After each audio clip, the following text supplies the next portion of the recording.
If you garden, you've probably made some blunders over the years. Well, I've put together 8 gardening mistakes to avoid. I've done some of them, and I can pretty much guarantee you've done the last one. Come on over. Making guests feel welcome, one home at a time. Number 1, not investing in perennials. Now, I agree with you. Annuals are beautiful. Instant beauty, or on their way to instant beauty. These haven't opened yet, but they're going to be beautiful. And perennials are often not beautiful when you buy them. This is a spectacular black diamond crepe myrtle. It is absolutely gorgeous when it blooms, but I need to plant it now so it will bloom later in the summer. So I'm gonna plant it. It's not gonna look, the leaves are gorgeous. It's gonna look pretty in its own way, but oh my word, annuals are so pretty. But listen, invest in the perennials. You're not throwing your money away particularly, even though this planter is $35. So you wanna make sure you really keep it going. This only costs $20 and I could have it for 2 decades. So invest in perennials. You'll thank me for that. Number 2, planting without looking at the tag about growth patterns. Now, why that's important is if you put something that's small in the ground, but it's gonna get big, too big for the space, you're gonna have to dig it up and move it. Or if it's too big and you can't dig it up, you're gonna have to cut it off, dig it out, and start over. Nobody wants to do that. I've actually done this and I was so mad at myself because I loved that shrub. It just got too big. So for example, you're looking at a pretty good sized crepe myrtle here, but let's see what the tag says. Oh, look at this. It's gonna get 4 foot tall by 5 foot wide. I'm 5'4". It's gonna be my height wide and about here tall. So I wanna make sure I plant this where it's gonna look a little odd at the beginning. I'm either gonna have to put it deeper into the bed or I'm gonna have to move it out and extend the size of the bed.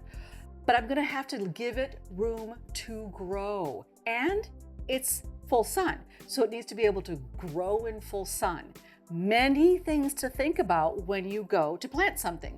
Now your annuals are different because they will pretty much stay close to where they are at this point. Now they'll get bigger, but not crazy bigger usually, and you're just gonna pull them out in the fall anyway. So not so much about that. Perennials, check the growth pattern. Sticking with perennials again. I always tell people, buy the largest tree you can afford. And you can probably afford a larger tree than you think you can. And here's why. A 6-foot tree, you'll plant correctly, and you can see it. It's 6 feet tall. Even the 5-foot tree is better than the 1-foot tree. Now, you've seen these trees in people's yards. They're usually evergreen, and they're about this tall, and they only grow about 6 inches a year. That means you will be dead before that tree is a good size. My disappointment is immeasurable, and my day is ruined. Get the bigger tree, plant it, and let it get bigger and bigger as you enjoy it. Now, other thing is, if you buy those little tiny trees, someone's gonna step on it, they're gonna mow over it, they're gonna back over it with their vehicle. You don't want that. And you're probably thinking, oh, so what? It was just like 10 bucks. Well, for $100, you could get a massive tree, a really good sized tree, and you will be so much happier with that. So check around at your garden centers. Even the big box stores have some pretty good prices on some pretty substantial trees.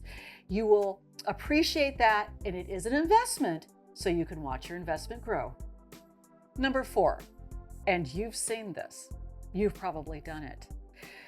People who are new to gardening will often plant things in a row. Here's what that looks like.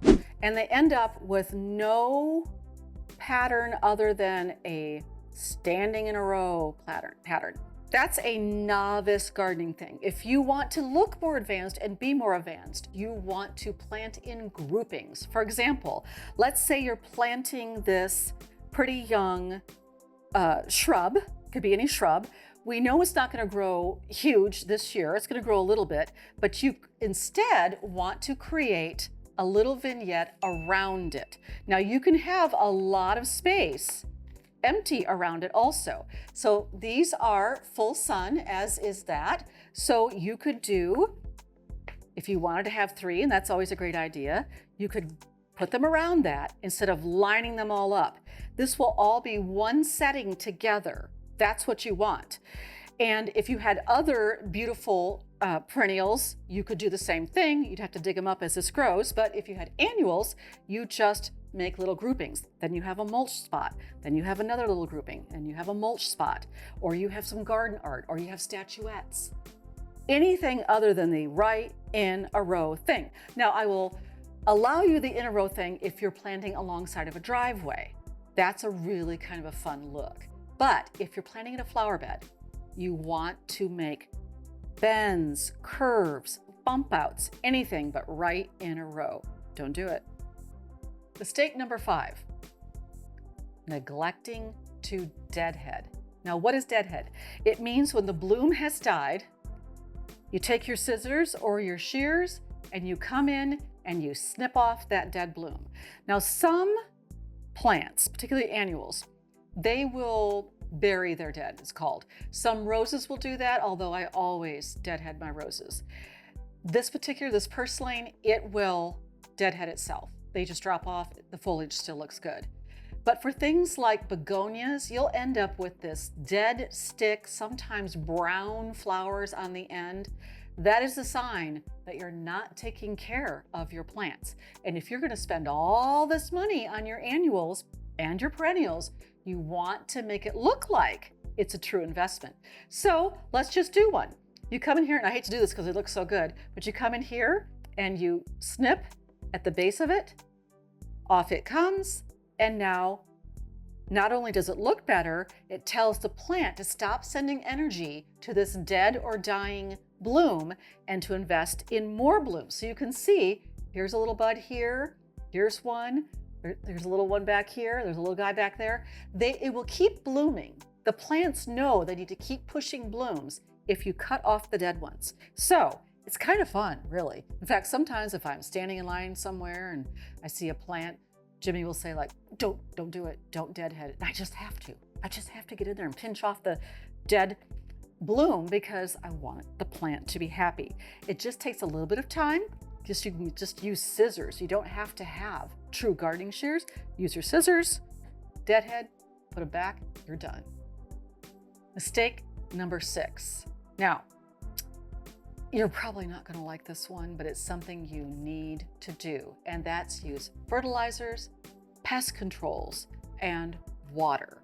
Now, watering is what most people get tired of. They're just, especially at the end of summer, I'm just so tired of watering. But you need to water. It's a living thing. It needs water.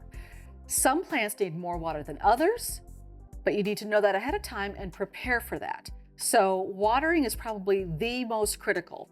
Second is pest control. You can get away with not fertilizing all the time if you remember it now and then. That's better than nothing. Go ahead and do that. But pests will annihilate your blooms overnight. I'm looking at you, Japanese beetle. Stay out of my yard. Hi,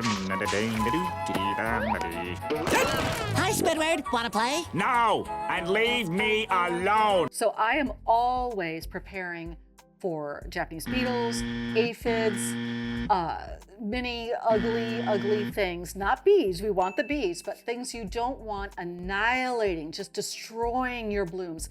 You can get leaf miners, you can get all kinds of things that just tear these up. And for that, I would recommend Captain Jack's Dead Bug Brew. You can get it pre-mixed like this, or you can get the concentrate and mix it yourself. This is spectacular stuff. It's organic, so it won't harm anything else. You do want to wait and spray in the evening once the bees have gone to bed. After that, it will not bother them. You'd have to make direct contact with the bees to hurt them. So you spray this on your blooms, on your leaves. You try to get under, on top, on the side. Give it a good spray, and that should keep the bugs at bay for a certain amount of time. You can also get slug bait. You can get many things specific to a plant. Now, some plants like these purslane, these are succulents, and not a lot of things bother succulents. For some of you, you're in a region where they do, they don't really in the Mid-South. So I don't have to do much to these. The bees love them, and I just leave them alone. But maybe you have actual critters. For that, you need Repelzol. Repelzol is either a spray or it's a sprinkle. You can hear it in here. You just sprinkle it around. It truly repels all. You can see the photo. There's bunnies and, believe it or not, porcupines. That does say raccoons. I'm not sure that's really true. It does say armadillo. I can tell you for a fact that's not true. It does keep the deer away, the chipmunks, the squirrels, and the bunnies. This is wonderful stuff. What you're doing is you are redirecting the path away from your beauties. So here in the Mid-South and where I live, the deer roam freely, which I love. I just don't want them to roam over to my begonias. So I sprinkle this around the barrier of the begonia, like I go around the pot, way out, because you know they have long necks. And there's something really stinky in here they do not like. So they will stay away from my plants. I just keep redirecting. There is a spray you can use and spray it right on the blooms. It doesn't harm the blooms. It is stinky, but they don't like that smell and they'll stay away from it.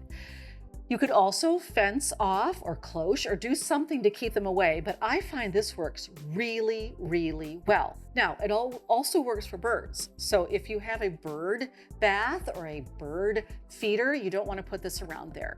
You want the birds to be happy, but everybody else needs to kind of stay away. Mistake number 7. Look at me, people. Look, look, look, look, look. Do not use unnatural mulch. Don't do it. You know who you are if you're doing it. Rubber mulch, plastic mulch, glass product mulch. Don't do it. Invest in natural mulch. I know when I'm driving and I see that rubber mulch, which is so obvious when you see it, it's either commercially used or it's a new beginner gardener, because it's horrible for your soil. It's also expensive. And I know what you're thinking. Well, I don't want to reapply the mulch every year. Reapply that mulch every year. You want to mulch. Just get the bagged mulch, spread it one time. That's all you'll have to spread it, probably for the whole growing season. You want mulch. You don't want just empty soil drying out and getting bad. You do want to add something natural, pine bark, soil conditioner, which is really fine pine bark, even pine needle, the long needles that stays in place better on sloping lawns, sloping beds. Those are all good. You could even get treated mulch, slightly treated. You can get colored mulch. I'm not a huge fan of that, but you can do that. It's still better than unnatural mulch. I'm serious about this. Follow my advice. You'll appreciate it. And now, mistake number 8. And this is a big, big, big mistake.